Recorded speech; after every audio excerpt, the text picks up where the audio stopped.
आजच्या कार्यक्रमाला उपस्थित असणारे जिल्हा मध्यवर्ती बँकेचे व्हाईस चेअरमन मधु मोठे साहेब, भास्कर काका, नितीनजी बिकट, या ठिकाणी उपस्थित असणारे महेश डेपे, सुनील बराटे, जाधव साहेब, सर्वांची नावं कोणाची चुकून राहिली असेल तर माऊली, गावातील सर्व वडीलधारी मंडळी, तरुण कार्यकर्ते,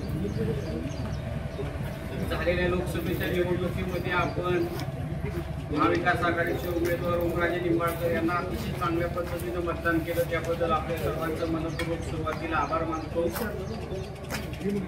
महाविकास आघाडीमध्ये आदरणीय पवार साहेब, उद्धव ठाकरे साहेब आणि राहुलजी गांधी यांच्याबद्दल एक सहानुभूतीचं वातावरण महाराष्ट्रामध्ये आणि देशामध्ये निर्माण झालेलं आहे। लोकसभेमध्ये तर ते वातावरण होतं, परंतु विधानसभेमध्ये आणखीन हे वातावरण वाढलेलं आपल्याला या ठिकाणी पाहायला मिळते।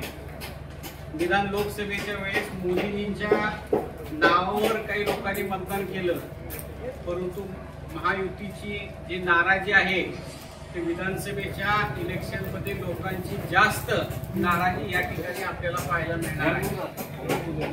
आपल्या मतदारसंघामध्ये मागच्या 15 वर्षामध्ये सिंचनाच्या संदर्भातलं आपल्या तालुक्यामध्ये आपण सातोऱ्याचा स्टोरेज टँक, येसवडीचा स्टोरेज टँक, इसरूचा स्टोरेज टँक, करतवाडीचा स्टोरेज टँक, लिंगी पिंपळगावचा टँक केलेला आहे म्हणजे त्याच्यामध्ये आज पाणी साठले। पुढच्या 50 वर्षामध्ये ह्या पाण्याचा फायदा शेतकऱ्यांना होणार आहे। एक स्टोरेज टँक झाला तर आसपासच्या 5-10 गावांना त्या पाण्याचा फायदा होतो।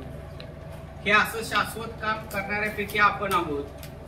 विरोधी पक्षाच्या लोकांनी काय केलं, कुठल्या तरी गावामध्ये जाऊन नदी नाला 8-10 किलोमीटर असतो, त्यातलं 200-400 मीटर कुठंतरी नदी नाला खोलीकरण करायचं आणि आम्ही स्वखर्चातून केलं, अशा पद्धतीचं वातावरण गेल्या 5 वर्षांमध्ये तयार केलं आणि आम्ही खूप मोठं पाण्याचं काम करतो। शिवजल क्रांतीसारखी नावं विशेषण स्वतःच्या नावाच्या अगोदर लावून घेतली आणि आपल्या लोकांची दिशाभूल करण्याचा प्रयत्न केला। त्याच्यानंतर स्वखर्चातून केलं म्हणायचा, नंतर 6 महिन्यांनी त्याची बिलं काढण्याचं काम सुद्धा त्या ठिकाणी केलं।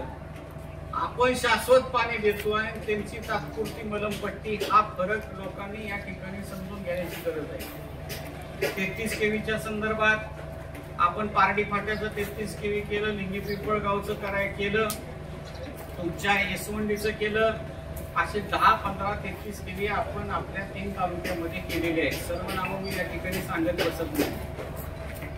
प्रशासकीय इमारती असतील, आपण तहसीलची इमारत उभा केली, बीडीओ ऑफिस तिथंच आहे, सर्व ऑफिसेस एका ठिकाणी आणले, ती पूर्ण इमारत आपल्या काळामध्ये झाली। कोर्टाची इमारत आपल्या काळामध्ये झाली आणि तालुका झाल्यानंतर त्याला तालुक्याचं स्वरूप आणण्याचं काम आपण या ठिकाणी केलं। आज ह्यांच्या काळामध्ये एकही नवीन प्रशासकीय इमारत उभा राहिलेली नाही। ह्यांच्या काळामध्ये त्यांच्याकडे आज आरोग्य खाते आहे, आपल्या काळामध्ये आपण दवाखाने केले, उपचार करण्यासाठी डॉक्टर्स किंवा सोय उपलब्ध केली, ती 100% काय आपल्याला पुरणारी नव्हती, परंतु जे शक्य आहे ते करण्याचं काम आपण केलं। आज पालकमंत्र्यांकडे आरोग्य खातं 2 वर्षापासून आहे, त्यांनी एक सुद्धा दवाखाना आपल्या मतदारसंघामध्ये पूर्ण केलेला आणि तो कार्यरत झालेला लोक त्याच्यामध्ये उपचार घेतात असं आपल्याला पाहायला मिळत नाही। आज जर तुम्ही आजारी पडलात तर आपण केलेल्या दवाखान्यामध्येच तुम्हाला जाऊन ऍडमिट व्हावं लागते। त्या तानाजी सावंत यांनी केलेला एकही दवाखाना अजून सुरू झालेला नाही। कोण जाऊन त्यांच्या दवाखान्यामध्ये, त्यांनी केलेल्या दवाखान्यामध्ये उपचार घेतला असेल तर मला जरूर सांगा। आरोग्यमंत्री झाल्यानंतर पहिल्या सत्काराच्या कार्यक्रमाला म्हणाले 100 खाटाचा दवाखाना केला, नंतर आले 2 महिन्याने 200 खाटाचा केला, तिसऱ्यांदा आले म्हणाले महिला दवाखाना केला। ही दवाखाने आहेत कुठं? ही दवाखाने फक्त कागदावर आहेत, लोकांना दिशाभूल करण्याचं काम त्यांनी केलेलं आहे, हे आपण या ठिकाणी समजून घेण्याची गरज आहे। गेल्या 5 वर्षांमध्ये आपला पराभव झाला, आपण तो स्वीकारला। लोकांच्या सुखदुःखात कामामध्ये आपण 5 वर्ष प्रयत्न करतोय, त्यांना भेटतोय आणि हे करत असताना विरोधी पक्षाचं काम काय असतं ते आपण ह्या 5 वर्षांमध्ये केलं। ज्यावेळेस शेतकरी अडचणीत आला त्यावेळेस बांधावर शेतकऱ्याच्या गेलो, त्यांच्या पिकाची पाहणी केली आणि त्यांना पीक विमा मिळवून देण्यासाठी प्रयत्न केला. तो पीक विमा मिळवून दिला. राहिलेला 75% पीक विमा शेतकऱ्यांना मिळाला पाहिजे त्यासाठी आपला प्रयत्न चालू आहे. परंतु ज्यांच्याकडे सत्ता आहे, ज्यांच्याकडे अधिकार आहे, त्यांनी पीक विमा हा शब्द 5 वर्षात काढला का, हा आपण या ठिकाणी त्यांना विचारणं गरजेचं आहे. आपण राहिलेल्या सुद्धा 75% पीक विम्यासाठी एकही शब्द ते बोललेले नाही. हा विषय आपण या ठिकाणी विचार करण्याची गरज आहे.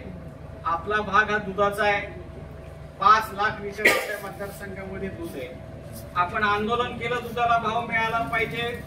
सरकारने नाईलाजाने 5 रुपयाची घोषणा केली अनुदान देतो म्हणून, परंतु प्रत्यक्षात हे पैसे शेतकऱ्यांना मिळाले नाहीत. कुठल्याच गावाला मिळाले नाही.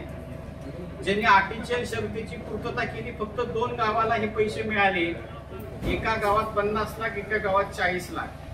म्हणजे प्रत्येक गाव दुधाचे 40-50 लाख रुपये पासून वंचित राहिलेला आहे. हे आपण शेतकऱ्यांना या ठिकाणी सांगायची गरज आहे.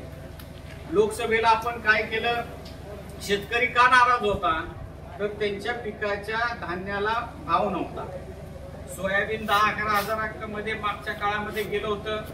लोकांनी 2-2 वर्ष सोयाबीन घरी ठेवलं, पण त्यांच्या सोयाबीनला भाव काही मिळाला नाही. आज तर 4,500 पर्यंत सोयाबीन आले. आणि लोकसभेनंतर तरी ही लोक सुधारतील असं वाटलं होतं, परंतु लोकसभेनंतर सुद्धा सोयाबीनचा भाव ह्या सरकारने 5,000 आधारभूत किंमत फिक्स केलेली आहे. आणि सरकारने जर 5,000 किंमत फिक्स केली तर तुम्हाला 10-11 हजार भाव कसा मिळणार, हे शेतकऱ्यांनी या ठिकाणी समजून घेण्याची गरज आहे. आपल्या सोयाबीनचं हे फक्त एक उदाहरण आहे. इतर पिकाला सुद्धा अशाच पद्धतीनं अडचणीला आपल्याला समोर जावं लागते शेतकऱ्यांना. हे शेतकरी किंवा हे सरकार शेतकऱ्याच्या विरोधातलं सरकार आहे, हे आपण लोकांना या ठिकाणी सांगणं गरजेचं आहे. आज आपल्या मतदारसंघाच्या दृष्टीनं एकही ठोस काम झालेल्या आमदार या ठिकाणी सांगू शकत नाही. आणि मग आता महिनाभर इलेक्शनला राहिलाय तर आपण मोठं काम करण्याच्या वेळी शॉर्टकट घेऊ अशा पद्धतीचं त्यांचं नियोजन सरकारचं ठरलं. आणि मोठमोठ्या योजना ही करू ती करू म्हणण्यापेक्षा लाडकी बहीण योजनेच्या माध्यमातून 3,000 रुपये महिलांना देण्याची त्यांनी योजना आखली. मोदी सरकार असताना प्रत्येकाच्या खात्यावर 15 लाख रुपये देतो म्हणता ही घोषणा आपण ऐकलेली होती. आता तसं जर लाखावर बोललं तर लोक विश्वास ठेवणार नाहीत म्हणून 1,500वर आले. म्हणजे 15 लाखाचं आता 1,500वर आले.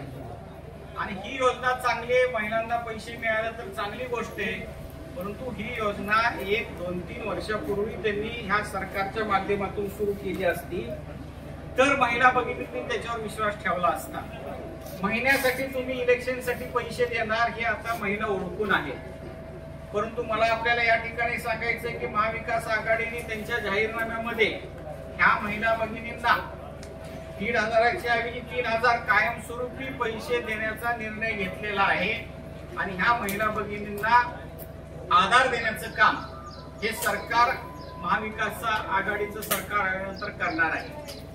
मागच्या निवडणुकीमध्ये काय झालं, महिला यांना 1,000 रुपये देण्यात आले.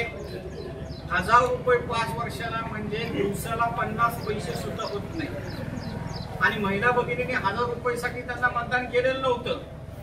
त्यांना आश्वासन असं देण्यात आलं होतं की तुमच्या जे काही वस्तू बनवता बचत गटाच्या माध्यमातून त्याला आम्ही मार्केट उपलब्ध करून देऊ, तुम्हाला 10,000 रुपये महिला प्रत्येक महिलेला कमवून देऊ. अशा आश्वासनामुळे महिला आपल्यापासून काही प्रमाणात दूर गेल्या. परंतु 5 वर्षामध्ये बचत गटाचा ह्या पालकमंत्र्यांनी काही शब्द काढला का, बचत गटाबद्दल काय बोलले का, बचत गटाला काही शासनाचा निधी उपलब्ध करून दिला का, बँकेकडून काही कर्ज उपलब्ध करून दिलं का, सबसिडी दिली का, काही सुद्धा केलं नाही. सुप्रियाताई असताना त्यांच्या काळामध्ये बचत गट स्थापन आपण केले, त्यांना सक्षम आपण केलं, बँकेकडून कर्ज उपलब्ध करून दिलं, सबसिडी मिळवून दिली, एखादं प्रकल्प राबवायचा असेल तर तो प्रकल्प राबवण्यासाठी केला. 1000 रुपये ह्या लोकांसारखं आपण या ठिकाणी दिलं नाही. यांनी 1000 रुपये दिल्यानंतर त्यांनी 5 वर्ष त्या बचत गटाकडे गुंतवून सुद्धा बघितलेलं नाही. आणि आता कुठंतरी महिनाभर इलेक्शन राहिल्यानंतर परत त्यांना बचत गट आठवायला लागले. हे महिला भगिनींना आपण समजून सांगण्याची गरज आहे. दुसरी महत्वाची योजना की बचत गटाचं आणि लाडली बहीण योजनेचं आणखी योजना तुम्हाला या ठिकाणी राबायची, मंजूर व्हायचंय. परंतु संजय गांधी निराधार योजनेचं तुमची योजना एवढी चांगली आहे जी अनेक वर्षापासून चालू आहे, तिथं कायमस्वरूपी तुम्हाला पैसे मिळणार आहेत. ती योजनेकडे ह्यांनी लक्षच दिलं नाही. मी आमदार असताना 3-3 तास तहसील ऑफिस मध्ये बसायचो, पगारी चालू करायचं. 2-2, 3-3 महिन्याला एक बैठक घ्यायचो. 25-30 हजार लोकांना पगारी चालू केल्या. आणि मग आता ह्या 5 वर्षामध्ये ह्या आमदारांनी संजय गांधीच्या किती बैठका घेतल्या हे आपण त्यांना विचारलं पाहिजे. आणि ही कायमस्वरूपी मिळणारी पगार आहे त्याच्याकडे करायचं दुर्लक्ष, नवीन योजना काहीतरी आणायची, हे आता ह्याच्या पुढे चालणार नाही. हे आपण लोकांना सांगणं या ठिकाणी गरजेचं आहे. आपण बघितलं की महाराष्ट्रामध्ये जेवढे घोटाळे झाले ते सगळ्या मंत्र्यांचे, आमदारांचे, राजकीय पक्षाचे घोटाळे आणि तानाजी सावंतचे घोटाळे एकीकडे. मी बोललेलो कधी नाही. अँब्युलन्सचा घोटाळा टीव्हीवर आला 6000 कोटीचा, मी सांगितलं का? एका चॅनलवर आला का? सगळ्या चॅनलवर आला. त्यानंतर आरोग्य खात्याचा 2000 कोटीचा घोटाळा आला, तो सगळ्या चॅनलने दाखवला. 10 दिवसांपूर्वी 250 कोटीचा घोटाळा आला ज्याच्यामध्ये कंत्राटी कामगाराकडून त्यांनी पैसे काढण्याचा प्रयत्न केला, तो घोटाळा टीव्हीवर आला. बदल्यामध्ये त्यांनी पैसे किती आणले ह्याचं तर मोजमापच नाही. आणि एवढी परिस्थिती असताना जिथं जमेल तिथं घोटाळा करण्याचं काम यांनी केलेलं आहे. आणि तो पैसा मग आपल्या इथं येऊन कुठंतरी आम्ही मुरुम टाकून देतो. आपण आमदार असताना हायवे पिंपळगाव कमळेश्वरी तुमचं पारा आणि डोंगरेवाडी पर्यंत रस्ता डांबरीकरणाचा आपल्या काळामध्ये झाला. ह्यांच्यासारखं मुरुम टाकण्याचं काम आपण केलं नाही. ह्यांना काही मुरुम टाकण्यासाठी आपण आमदार केलंय का? उजनी धरणातलं पाणी आपल्या मतदारसंघामध्ये शेतकऱ्याला आलं पाहिजे ही मतदारसंघाची मागणी. ते पाणी 5 वर्षामध्ये त्यांनी आपल्या मतदारसंघामध्ये आणलं नाही. आपण त्या योजनेचं 70% काम केलं होतं. 1 वर्षात हे पाणी आपल्या मतदारसंघामध्ये येणं अपेक्षित होतं. 5 वर्ष झालं तरी हे पाणी आपल्या मतदारसंघामध्ये आलं नाही. आणि कालच्या एका लोकसभे झाल्यानंतर पहिल्यांदा त्यांनी दौरा आपला बघून केला. तिथं काय म्हणाले, आता मी नवीन तारीख देतो आणि 1 वर्षाने आपलं उजनीचं पाणी आपल्या मतदारसंघामध्ये. म्हणजे आपण ज्या कामासाठी आमदाराला निवडून दिलं होतं त्यांनी स्पष्ट कबुली दिली की मी पाणी काही ह्या 5 वर्षात आणू शकलो नाही, पुढच्या 1 वर्षामध्ये आणण्याचा प्रयत्न करत. आपल्या पाण्यावर आपल्या मतदारसंघाचा विकास हवा. हे फक्त सीना कोळेगावचं, तिथून भूमचं टप्पा वाशीचा हा तर लई लांबचा राहिला. याचं आपण सर्वांनी विचार करण्याची गरज आहे. आणि सगळ्यात महत्वाचं, एखादं काम कमी होईल जास्त होईल, तुम्ही अर्ध्या तासात गिरोलीला येऊन मला भेटू शकता, तुमचं काम सांगू शकता. तुम्ही ह्या आमदाराकडून निवडून दिलेल्या काम करून घ्यायचं तर लांबच राहिलं, त्याची फक्त भेट घेऊन दाखवा. त्याची भेट होऊ शकत नाही, कारण त्याला पुण्या मुंबईमध्ये त्याचे उद्योगधंदे आहेत, कारखाने आहेत. ते पैसे कमवण्यामध्ये एवढं मग्न आहे की तो म्हणतो इलेक्शनचे पैसे खर्च करून आमदार हो. काय लोकांमध्ये जायची गरज नाही. आता सुद्धा काही टमटम करून त्यांनी प्रत्येक गावात पाठवले. त्यांनी कार्यकर्त्यांना सांगितलंय मी काय प्रत्येक गावामध्ये जाऊ शकत नाही मतदान मागायला, टमटमवर माझं भाषण दाखवा आणि मतदान मागा. एवढी मस्ती त्यांना ह्या पैसेवाल्या माणसाला आहे. लोकांपर्यंत जायचं सुद्धा नको इथपर्यंत त्यांची तयारी. मी 3 महिने फिरल्यानंतर त्यांनी कुठंतरी काल पहिला दौरा केला. दुसरं काय करतायत, गावामध्ये जातायत, नावं काढतायत, मोबाईल काढतायत, म्हणतायत तुमचं खाते नंबर द्या, आम्हाला पैसे टाकायचे. प्रचार विचार नकोच म्हणाले, डायरेक्ट पैसेच टाकू. परंतु लोकसभेच्या वेळेस महिला भगिनींना एकदा फसल्या, यावेळेस सुद्धा पैसे दिले होते. पैसे देऊन सुद्धा कुणी त्यांना मतदान टाकलेलं नाही. महाराष्ट्रामध्ये इतिहास झालेला आहे. 80,000 महाविकास आघाडीला लीड मिळालेली आहे. ह्या सगळ्या गोष्टीमध्ये ओमराजे दादांचं काम, भाजपच्या विरोधातली लाट, मराठा आरक्षणाचे विषय, शेतकऱ्याच्या विरोधातले विषय सगळे असताना आपल्या आमदाराची जी नाराजी होती ती लोकांनी त्याच्यामध्ये प्रकट केलेली आहे. आणि ही नाराजी प्रकट केल्यामुळं त्यांनी पैसे वाटण्याचं काम या ठिकाणी चालू केलेलं आहे, करणार आहेत. आता इथं 250 गावं सोडून दिली प्रचाराची आणि पुण्यात पगारीवर माणसं ठेवली आणि म्हणाले तुम्हाला गाडीने आता आम्हाला मतदारसंघात न्यायचंय. मला सांगा, एखादा माणूस तुमच्या गावातला असेल, पुण्याहून कुणाच्या बी गाडीत आला, इथं आल्यावर आपल्या ग्रुपला पकडतोय, दुसरीकडे टाकतोय मतदान, आणि तुम्हाला इथं 250 गावं असताना इथं प्रचार करायचा नाही, पुण्यात करायचा, पुण्यातली तुला गाडी देतो म्हणायचं. आज सगळे सक्षम आहेत, कुणाला यायला गाडीची गरज नाही, स्वतः येऊ शकतात. आपल्या गावाकडे काही ना काही काम असतं आणि म्हणून आपल्या लोकांना गृहीत धरण्याचं काम ज्यांनी हे सुरू केलेलं आहे त्याला आपण या ठिकाणी धडा शिकवण्याची गरज आहे. आता मेंबरने सांगितलं की शेत रस्त्याची काही कामं बाकी आहेत. 100% येणाऱ्या काळामध्ये आपण हे प्रश्न मार्गी लावू आणि कायमस्वरूपी लावू. यांच्यासारखं मुरुम टाकण्याचं काम आपण करणार नाही. कारण 15 वर्षामध्ये MRNGची योजना आपण सक्षमपणे राबवली. एका वेळेस तुमचे कलेक्टर त्यावेळेस गेडाम यांनी ड्राईव्ह घेतला आणि एका गावात 2-2, 4-4 रस्ते, शेत रस्ते आपण केले. गावागावात जाऊन आपण तहसीलदार, कलेक्टर यांनी हे गावं करण्याचं प्रोत्साहित केलं. ह्या 5 वर्षामध्ये शेत रस्ते का झाले नाहीत, ही योजना MRNGची का राबवली नाही, ह्यांचं लक्षच नव्हतं. मातोश्रीची योजना आपल्याकडे का राबली नाही, 9505 का राबली नाही, कळंब तालुक्यात राबते, तिथं कैलासदादा ओमदादा राबवतायत आणि आपल्या मतदारसंघात राबत नाही. शासनाच्या माध्यमातून तुमचा रस्ता MRNGचा होतोय, थोडं लक्ष दिलं तर, आणि तो करायचा नाही. आणि मी तुम्हाला 50-100 ट्रॅक्टर टाकून देतो, त्याने तुमचं कायमस्वरूपी काम होणार नाही. तात्पुरती मलमपट्टी करण्याचं काम हे आहे. अशा गोष्टींपासून आपण सावध राहावा. कायमस्वरूपी जसा आम्ही रस्ता केला तसा रस्ता आपण हा केलेला आहे, ते करावा एवढी विनंती करतो आणि माझे 2 शब्द संपवतो. ओमदादाचा फोन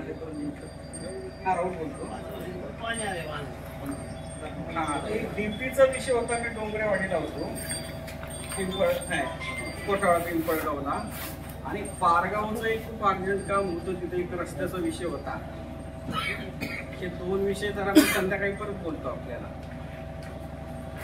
हा शेत रस्ता आहे आणि एक थोडाच आहे, जास्त नाही. मी ती माणसं भेटेल तर पाठवतो आपल्याला.